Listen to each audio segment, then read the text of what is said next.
Hi everyone, this is Estelle Vasudevan and we're with you with another episode of Footmarks. I've got with me Shayan, who is very excited, I think, to talk about one of his favorite cricketers of late, Pathum Nissanka. He's recently done a piece on him as well, which you can find on Good Areas. So Shayan, we're going to talk about Pathum Nissanka, but before I hand it to you, just some background for the listeners and whoever is watching. Pathum Nissanka, of course, you would know him as, one of the better all-format batters in the international game at the moment. Like many subcontinental players, comes from a very poor background. I mean, didn't have that much of an economic backing as a young kid coming through the ranks. But unlike a lot of the big stars you see in Sri Lanka cricket, he's not someone who really caught the eye of a lot of people early on in his career. It was only until he got into domestic cricket and came into kind of playing for NCC that a lot of people started paying attention to him. So didn't you can say that he didn't really have that much of attention on him as a youngster, and we'll talk about whether that may have had an impact on how far he's come. So today we're going to talk about basically the two parts of his career so far, right? From making his debut in 2021 to 2023, which by numbers seems to be his worst year, right, in his career, and then how he's gone since 2024 and this year as well. Of course, he's at the moment at the Asia Cup with Sri Lanka, where he's got 2 half centuries. So Shayan, just to start things off, can you just talk about what he was like in terms of numbers and as a stats person, like what was he like in his earlier career, that 2021 to 2023 time period? Yeah, so essentially, I think before the Asia Cup, it was Jared who reached out to me and he wanted me to do a piece on Nissanka. And he talked about how there has been an uptick in his strike rate. So that instantly interested me. I was like, okay, we are talking about an improving player, right? And I've also been working on this piece for the most improved test players, which I think is a piece that will come out soon, like probably in the next couple of weeks or something.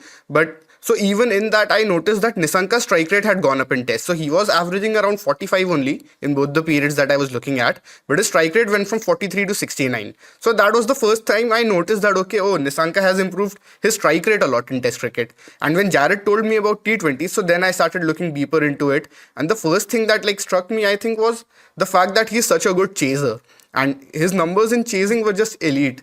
Like by any metric, when we talk about how much he has improved in the second part of his career, it was how much better he was when he had a target in mind and when there was a target in front of him, I think.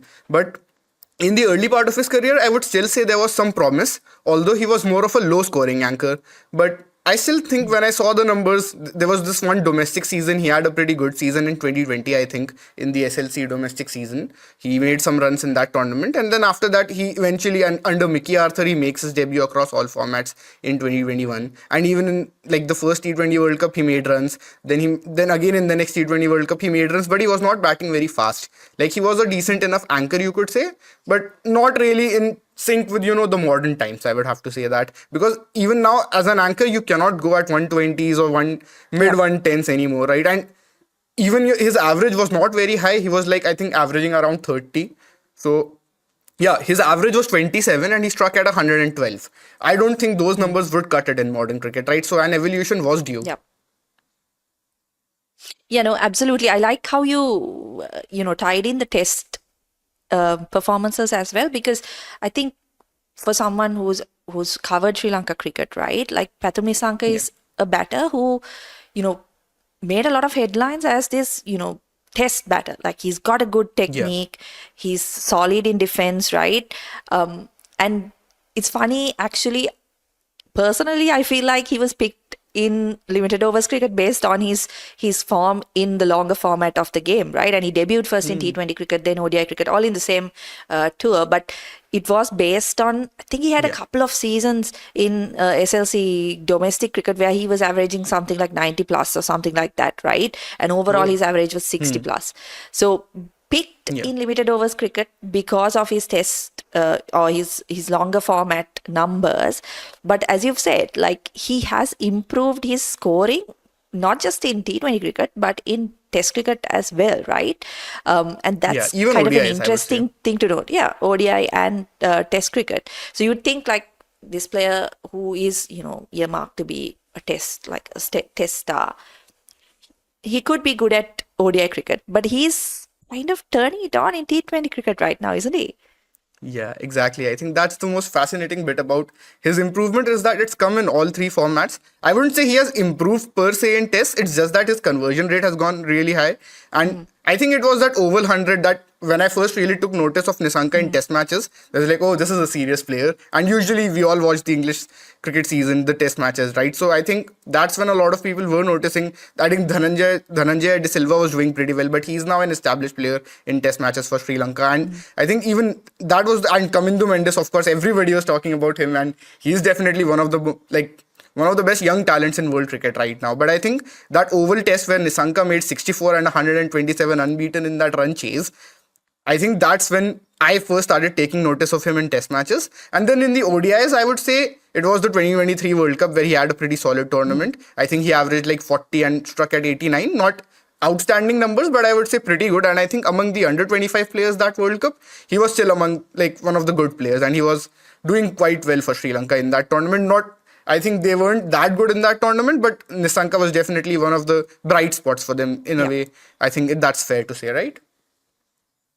Yeah, absolutely. Like that's been one of the features is that he's been kind of a standout performer for Sri Lanka, hasn't he? And, coming back to the Oval 100 that he made, I think in general, everyone took notice after that knock because he'd scored hundreds before, but he'd had a lot of back issues. And, I think Sri Lanka cricket was also wanting to kind of maximize his abilities in limited overs cricket. So he didn't get a lot of opportunities in tests either, although again, it's very strange, right? Like that, this player who he seems like his game is made for test cricket, where he doesn't really feature too much in it. So that Oval 100, I think, caught everyone's eye. In terms of ODI cricket, he's always been good, but as you said, like exceptional numbers, you wouldn't say, but he's kind of been that solid kind of opener, right? And I think he's a classic case for teams like Sri Lanka where you have to question, okay, this is a player who you've given opportunity after opportunity because as you said, he was striking at like 112, right? 112 in his first 3 years. And that doesn't cut it in modern day T20 cricket. But they kept giving him opportunities and they are kind of seeing the rewards now. So it is also, I think it creates a bit of a dilemma for selectors in teams like Sri Lanka, where you don't have that many options. Do you stick with the players who, they're making runs and they have the potential, they have a high ceiling? Or do you, you give them a couple of opportunities. If it's not working, it's not working, right? So he's one of the ones who goes the other way, where they've stuck with him and he's really rewarded them, right? Just on like, as I said, like for someone who's covering Sri Lanka cricket, I've seen him since he was playing domestic cricket, and it was always kind of this thing where he's going to be a good test cricketer, right? But I wonder, as like an outsider, a person who doesn't see him in domestic cricket, you only see him when he's in international cricket, and as you said, it's mostly the big series that you see players like Nissanka, right? What was your take on him early in his career, and what would you say was like the general consensus about him as a player? Like, was he? I don't think he was as highly rated as some Sri Lankans would have rated him. Yeah, I don't think so. I remember doing this piece early on when I had joined Good Areas. This was about the best right arm bashers in T20 cricket. So essentially, I actually went back to that piece and I saw that Nissanka was one of the players who was not doing well against right arm pace. So I think that was one place where going back, I noticed that yes, Nissanka wasn't doing too well in T20s back then. And then I think for me it was that ODI World Cup when I properly took notice of Nissanka that he's looking like a good player. Then 2024, actually he has a breakthrough year in ODIs, I would say. He averages 63 and strikes at 106. And I think it's a bit unfortunate that Sri Lanka don't play the Champions Trophy. If they played the Champions Trophy, maybe, we could see more of Nissanka and how he performs on the biggest stage. But I think looking back, there was this one innings that he plays in the 2022 Asia Cup against India as well. I think when Sri Lanka defeated India, actually in the Asia Cup that they won, I think Nissanka also makes runs in that game, if I'm not wrong. I think he makes like a 50 or something. And that was also chasing. So I think that's one constant theme that we see with him. So early on in his career, he was getting a lot of these first innings 50s as well. But, I think chasing is what suits him more. And it's really come to the fore since that 2024, since the start of 2024, and he's been absolutely magnificent. Like, I think both in terms of average and strike rate and consistency, I think even on tough wickets, he's the sort of guy that you can trust. I think I was looking at the scorecard of this one game where I think New Zealand ended up defending 108 at Dambola. I don't know if you covered that game or not, but in that game, the only player who made any runs for Sri Lanka was Nissanka, who made 52 out of the 103 runs. And he gets out, I think, towards the end. So if he almost won them the game on his own. If he got like a little bit more support, they would have won that game. So I think that's the sort of player that we are talking about here. And it's, I think, another thing that's really like good about him is that he has upped his game against both spin and pace. So initially when he came onto the board, he was not that good against spin and both against spin and pace. I think he was okay against both, and his overall numbers were also pretty like middling. But I think since this recent period, he's become very good against both types of bowling. Yeah, and I think that's one of the keys to his success, right? Because obviously, as an opener, you're going to face a lot of pace bowling. But if you want to be successful, then you have to transition that success into spin bowling as well, because you're going to face that and playing in Sri Lanka, you need to know how to spin. Yeah, absolutely. Right? I was going to say, like, you mentioned the conditions he bats in limited overs cricket, particularly ODI cricket. Conditions in Sri Lanka are not easy to bat in, right? Like, I mean, anyone who's followed Sri Lanka cricket of late would know that it's very, very spin friendly. And, power scores are like 230, 240. It's very 90s type cricket, right? Coach Sana Jasuria playing that type of cricket. So it's not easy, the amount of runs he's been scoring and how consistent he has been. And I think that is probably the key to his success, or why we are talking about him right now. Is not just that he's upped his strike rate, is that he's still making runs, right? It's not the 20s, 30s that he's making, right? He's been consistently good. I was just going through some, of course, the piece that you wrote and something by on ESPN as well, where it says like since 2024 in tests, he's averaging 50 plus, and no opener in the world with 400 runs in that stretch averages that much, right?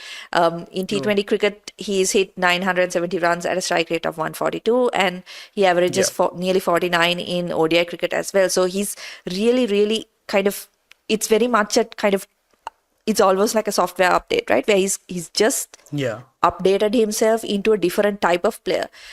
You spoke about him playing pace and spin well. There's one shot, right, that we were focusing on, the pull shot, and how he's gone from like decent at it to like one of the elite pull shot players in the current game. Exactly. So I think against spin, he was striking at like 104 or something when he was playing the pull shot. I think that's not ideal, because ideally you think of the pull shot and you're like thinking of it as an attacking option, right? Because then you can like, if you can play the pull shot, you have that entire mid wicket region like that you can access.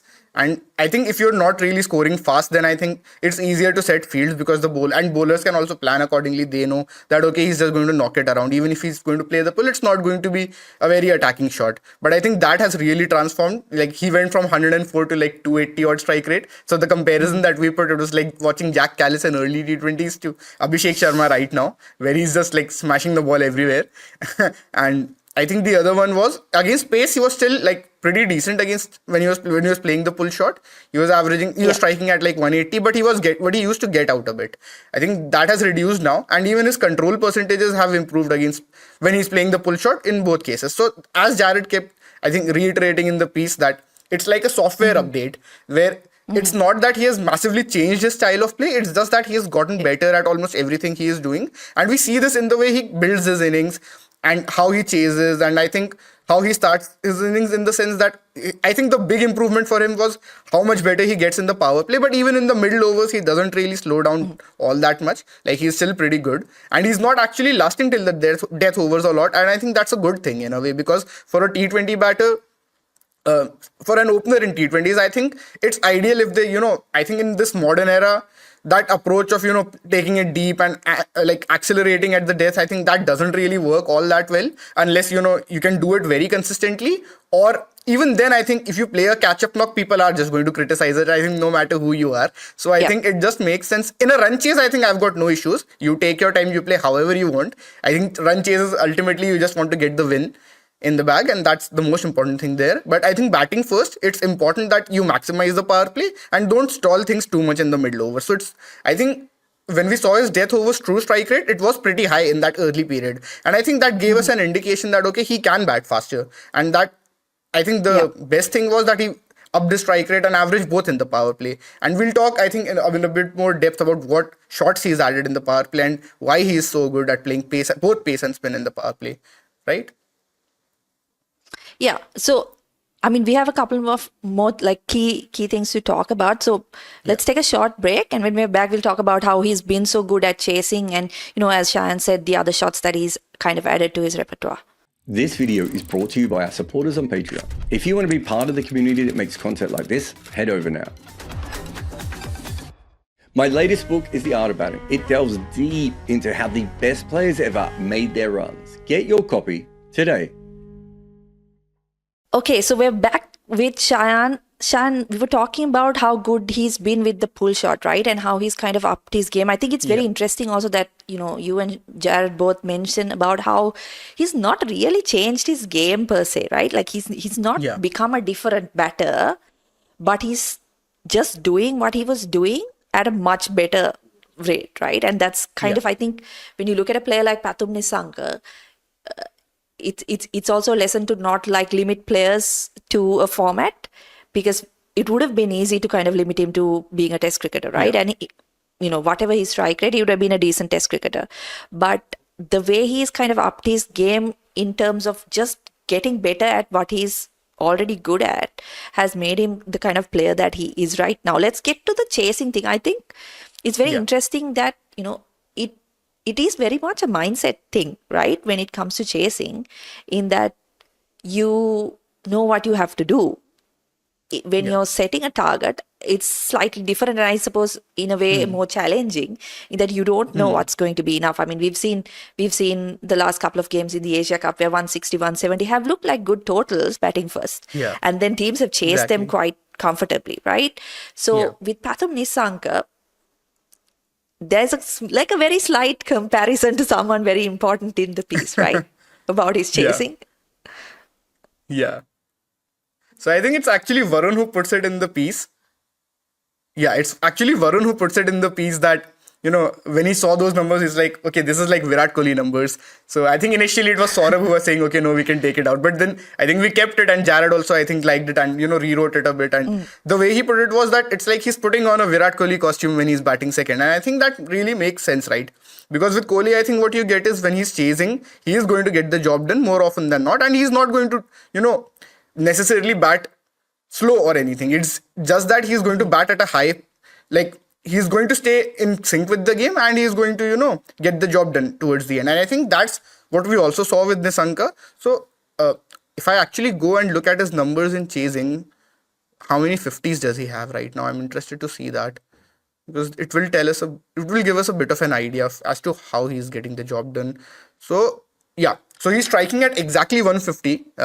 I think this also includes the Asia Cup games, and for the piece that we did, that was like, I think most of it was before the Asia Cup, so the numbers are a bit different and everything. But he has 7 half centuries in 17 innings, and I think that is the sort of consistency that you expect from a player like Virat Kohli, as we put in the piece. And I think that's probably why Varun decided to compare it with him. And because Kohli is also like this conventional sort of a player, right? He's not like your slogger who's going to come and just play across the line randomly. Although in T20s, I don't think there is any issue with that. You need to have those options as well. And I think you can be a classical type batter and yet be successful in T20s, I think, with this sort of a template. I think that's what Jared and Varun were talking about Rizwan and Babar in the footmarks that they did. They were basically like, they don't need to become Heinrich Klaasen or Nicholas Puran when they're batting against spin, right? Exactly. You can just up your game. And I think Nissanka is probably a good example for them to look at and probably replicate a similar sort of game and, get better at T20 cricket. They don't have to do anything flashy,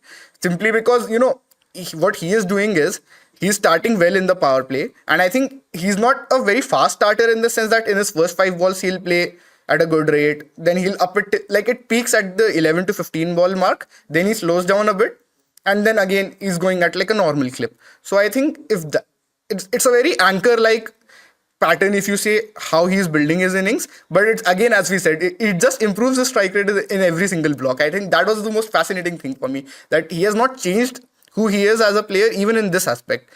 It's just that he's gotten better at every single thing that he is doing. And I think a big reason for it is that his pull shot has improved so massively. But he's also pretty good on the offside, right? Like if you see his cover drives or his cut shot, those are cut shots both against pace and spin, I would say. He's pretty good at that. Although his cover drive numbers against pace haven't been that good recently. But I think that's fine. That can happen with anyone, like over a small sample size, or not necessarily a small sample size, but we're talking about like he might have played 30 cover drives, so it can happen. That's not a big deal, I think. But he's very good on the offside and on the onside. So I think that's what Jared was also talking about yesterday, that it's really hard to set a field for such a player. I think because Exactly. If this player can sweep and slog sweep both against spin, and then you probably you don't keep a fielder in that backward point region, but he can also cut the ball, and he has in fact added reverse sweeps as well. I'm sure you must have caught that, right? Because I was going through NV play and watching clips of his batting, and I think his reverse sweep is also a pretty interesting option that he has added. If he can do it more consistently, that would be pretty amazing. Yeah, see, that's the thing, right? Like you think of conventional batter and you don't really think of shots like that. But as you said, like whatever shots that he's playing, he's kind of perfecting it to a degree that it's very difficult to set a field for him. I think in the piece as well, you and Jared have mentioned how like as a opposition captain, it's very tough to set a field because he can pull from mid-on to, the entire leg side is open to him, right? When he's pulling the ball, because he can pick out the spot that he wants. And I mean, we're recording this the day after the Bangladesh-Sri Lanka Super Fours game at the Asia Cup. And like in yesterday's game, there were a couple of those pull shots, right? Like one in front of square, one behind square. Just nailing the ball complete, right? And I think another aspect that we have to look at is his boundary hitting ability, which has improved massively. Yeah. Like in comparison to those first 3 years of his career, right? I have like a small number. This again, it's from ESPN Space, right? It says that until the end of 2022, he used to hit a six every 37 balls. He has cleared the rope once every 25.29 balls since 2024. So that's a big difference, right? It's 10 deliveries. Yeah. And the fours have come at a faster rate as well. He hits one every 6.1 balls since 2024, whereas he was going at nearly 10 deliveries before that. So the boundary hitting ability is another thing that he has really worked on, isn't it? Yeah, definitely. And I think in modern cricket, I think even if you are an anchor, you need to score boundaries. Like you just cannot get away with the fact that, okay, I'm going to bat through and I'll hold up one end, and like that is fine. You hold up an end, that is okay. But you have to score boundaries even within that, I would say. So I think with Nissanka, I think the thing is that because he can score boundaries on both the offside and the onside, and he has upped his I think his strike rotation was never really an issue, I think, to begin with. He was still rotating strike pretty well, and that is what you expect from a conventional anchor type batter, right? But what he really improves his game is that he starts hitting a lot more fours and sixes. So he's still not become like a massive six hitter or anything. It's not like he's not like a Rohit Sharma type six hitter who's just going to come and slap sixes everywhere in the field, but he will hit a lot of fours. And I think that really aligns with the sort of player that he is. And against both pace and spin, he's pretty much par when it comes to hitting sixes. So it's not even like he can't hit a six.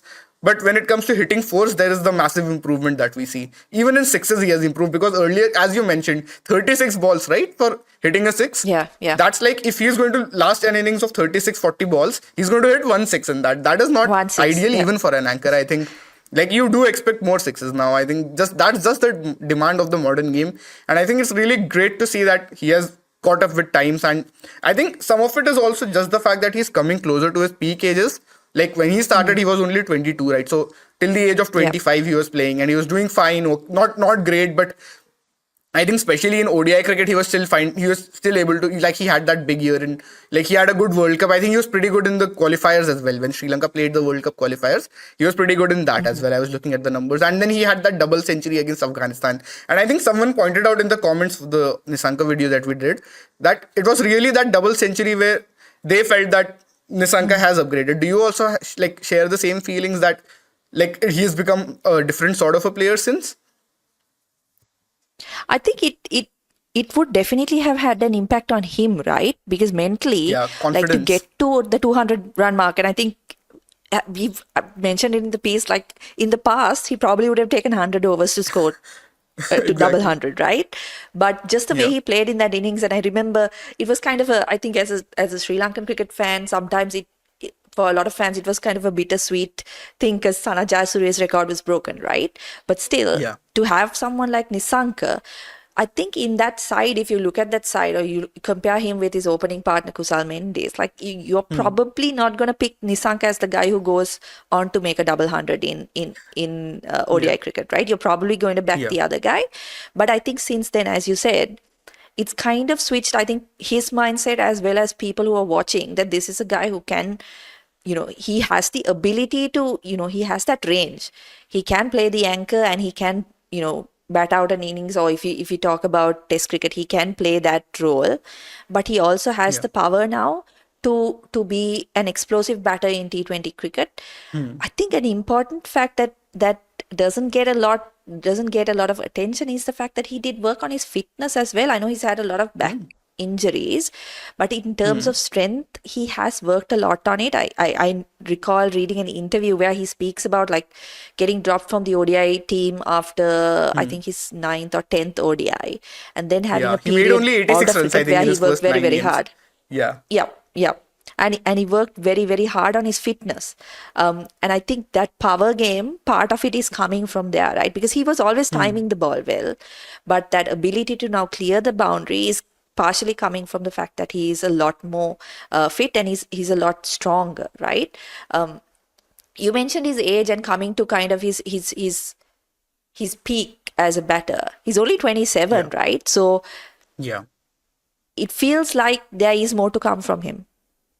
Yeah, I think definitely. So when Jared was looking at the numbers and all the piece that I had written, so I think what he says is that his theoretical limit against spin is even higher because in the middle overs, I think he was striking at 126, which is probably not too bad considering he's playing most of his cricket in Sri Lanka and you don't always need to go like you don't need to attack every single ball, and I think you have to adjust for conditions and everything. So I think according to that, it's still all right. And but he can still up it, right? Because we know that in the power play, he actually plays spin pretty well.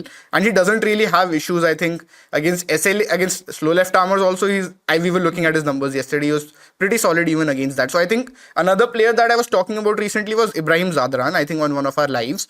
So I was like, he is also a very conventionally like correct Yeah. technically sort of like he's a very correct player, right? When you see him bat straight batted, and he's had a lot of success in ODI cricket. He made a century against Australia in the World Cup, and then he made a century in the Champions Trophy as well, 177 I think against England. So I think what we see is that, but even he has not been able to adapt to T20 cricket. Like his strike rates are consistently low, and slow left armers are really able to tie him down, and not allow him to score runs fast at all.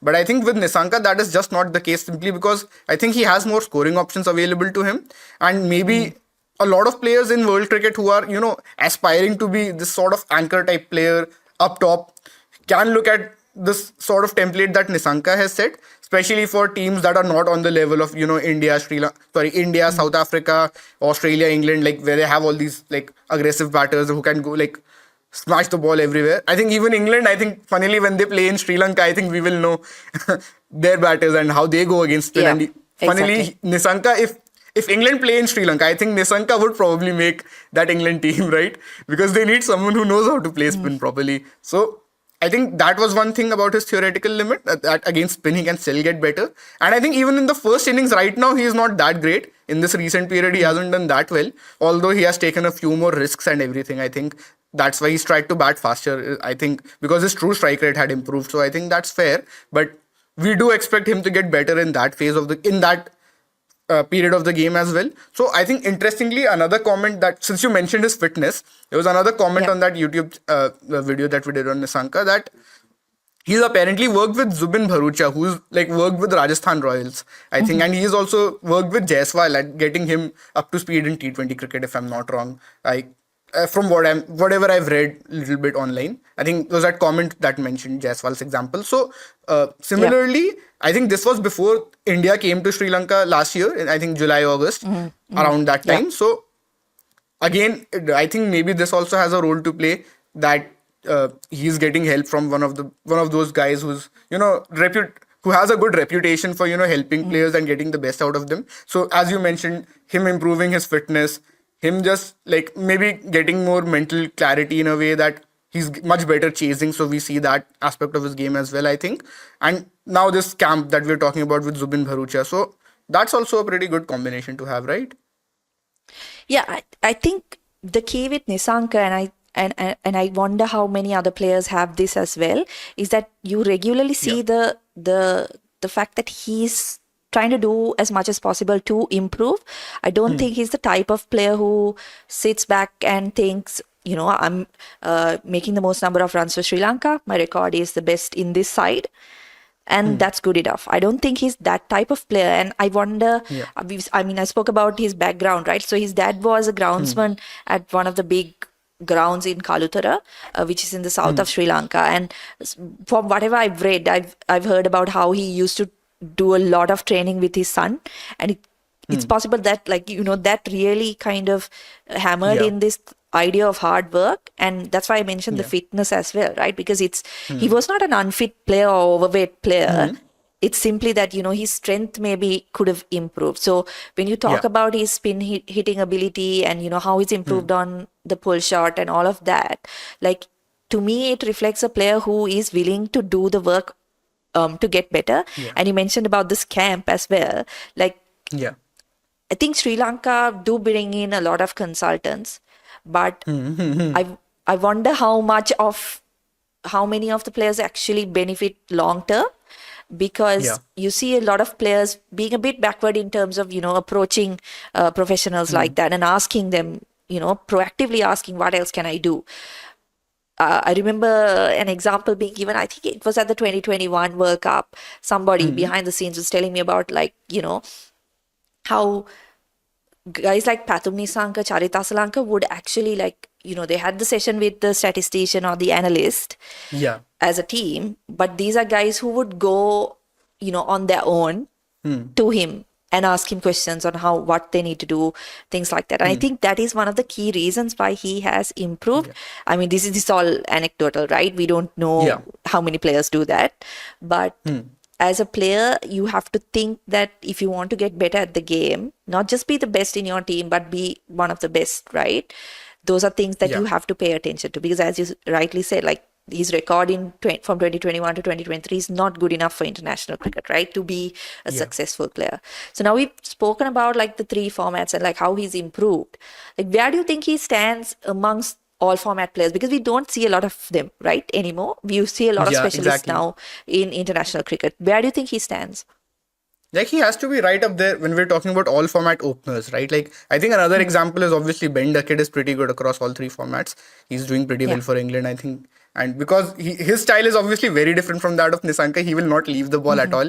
Even in Test cricket, he is just going to go hard, and he's going to smash the ball everywhere. And he's that whole baseball style of play, and he's like one of the important players in that. So much different sort of a player, but I think he's there. And I think Travis Head is obviously another great all format player at the moment, who's doing pretty well in all three formats. I would say from India, Jaiswal hasn't played a lot of ODIs yet, right? And even in T20s, he hasn't. Like, it's probably just the fact that India have a lot of talent and they already have a lot of players who is he going to replace it? Like, that's what the question becomes. Although I do think he can make the T20 side eventually. He's just too good a player to not do that. But I think hypothetically, he would also do pretty well in all three formats. Gill is also pretty good, I would say, in whatever T20s he's played, like in the IPL, and for India, he's been good in ODIs and now Tests as well. So he's, I think, in that conversation for sure. Like, he may not be the best, but he's definitely one of the consistent performers in all three formats, right? And we are seeing a very, upward trajectory in all three. We have seen that upward trajectory in all three formats for him. So I think that is the biggest thing for me, that, okay, this is a player who has really improved. And as you mentioned, he seems to have that drive and that passion to, really succeed. I think those things do matter, as much as people like to say, okay, it's just psychobabble and all that. But I don't think it's true always. Like, you have to consider the mental side of things as well in cricket, because a lot of things, like where you come from, what your background is, how much you value things, I think. And like, maybe he has that hunger that, yes, I want to be one of the best players in the world, and one of the best players that Sri Lanka has probably ever had. So I think another example of this was Dimuth Karunaratne, right? He used to have this goal that I want to score 10,000 test runs. He didn't end up doing that. I think that's probably a bit unfortunate for him, but he had a pretty solid test career, was one of the better test openers during his time. And similarly, I think Nissanka might also be a similar kind of player in a way that he has that passion to, keep getting better and better at every stage of his career. And it will be interesting to see how teams plan for him, because I'm pretty sure there are still ways to slow him down. It's just that how do teams like go through the numbers, go through the video clips and everything and try and figure out a weakness for him. I still think when he plays the pull shot against pace, his control is not as good. So I think you might have also noticed that at times he might play a false shot as well. Like he's trying to pull the ball, but it may not like come off. I think it was in the Zimbabwe series where I noticed this. I actually was watching a game randomly because I was supposed to do this piece on him. So I was watching a game, and I think in that I noticed that, okay, he's played, I think, 1 or 2 false shots when he was trying to pull the ball. But I think that's okay. That much can happen with any player. And in T20s, it's good only if you have false shots, I think, because it shows that you're trying to take more risks and attack. And I think another thing with Nissanka, I was just thinking about this. Apart from probably India, he would make every single team in this Asia Cup, right? He has to make every single Asia Cup team. Easily, So, right? I think we just take the example of Pakistan and Afghanistan, what we noticed, I think, especially with Pakistan, what we were noticing is that this new team, they've moved on from Rizwan and Babar, and they're going with this whole new modern cricket brand and everything and I think there has been some improvement to their credit. I wouldn't say that it's been completely bad, but in this Asia Cup, if you've seen them bat, it has been so painful. Like I've just been watching and I've been going like, what are these guys doing, man? Like Shaheen Afridi is coming and bailing you guys out. Come on. So the problem, I think, for me, and I think Robin Uthappa also brought this up on the podcast with Jared, that these guys are either slogging or they're blocking. They don't have like a middle ground where they can rotate effectively, and even their slogs are not that efficient. So slogging doesn't just mean that, intent doesn't just mean that, okay, you want to hit every ball. That is good, but you need to have the execution as well, right? And I think with Nissanka, maybe they can take an example of a player like that and try to, I don't know how much you can replicate that. Maybe obviously every player has their own style and everything, but a player of his mold, I think, would really be handy. And I think I've done this piece on Bangladesh, which will also be out. So even there, I was noticing that there has been an increase in their strike rates and everything, but Nissanka would easily make that team. Like he would make their team so much better. Even though Bangladesh managed to defeat Sri Lanka in the Super 4 games, as we talked about, but he would still make their team easily. So it's really good to see that he's one of the better players. And I think that's why I asked Varun for this cluster analysis. So I just wanted to see who his nearest neighbors are, where he was then and where he is now. So I think that was a very important part of the story of the piece that I wrote. So earlier he was along with the likes of Fakhar Zaman, David Malan and Aaron Finch, and all these have had good times in T20s. It's not that they're completely bad T20 players, but at that stage Malan had been sort of found out, I think, in T20 internationals. He had a great start, but he wasn't replicating those numbers anymore, regressing more to the mean that we'd seen in English T20 cricket, whatever he had played. And similarly, Finch was also late career Finch. We all know what a bad drop-off he had, right? Like it seemed like he couldn't buy a run. I have seen a lot of Finch, I think, and at his best, he was a very good player, and he could also attack and he could play long innings, everything. He was a pretty good player. And especially, I think, T20 internationals, he was very good. He had that one innings against England also back in the day where he made 156. So Aaron Finch was there. And Fakhar Zaman also, somehow he has never maximized his potential in T20s. I don't know why. It seems like he's a better ODI player. So that was a decent group to be in, but those guys were all like not doing well themselves. So from there, he has gone to like this Shubman Gill, David Warner, Josh Butler cluster. Of course, Warner sort of like towards the end of his career, but Josh Butler and Shubman Gill, I would say, is still pretty good company to have, especially when you're looking to be that sort of a player who can bat long, but also keep putting pressure on the opposition. Yeah, and as we've mentioned, right, he's only 27, so he's theoretically, at least, his best batting years are ahead of him, right? And I think you touched on a really good point when comparing against the Pakistan batters, in that, like, if you are a conventional batter, it does not mean that you can't be successful at T20 cricket, right? And intent doesn't necessarily mean chasing after everything. You have to work on your skills and your execution at the end of the day, because you can, anyone can come and swing the bat like Abhishek Sharma, right? Anyone can do that. But not everyone is going to get the runs that he's getting right now. So it's not just simply a matter of just swinging from the hips. And Nissanka has shown that, right?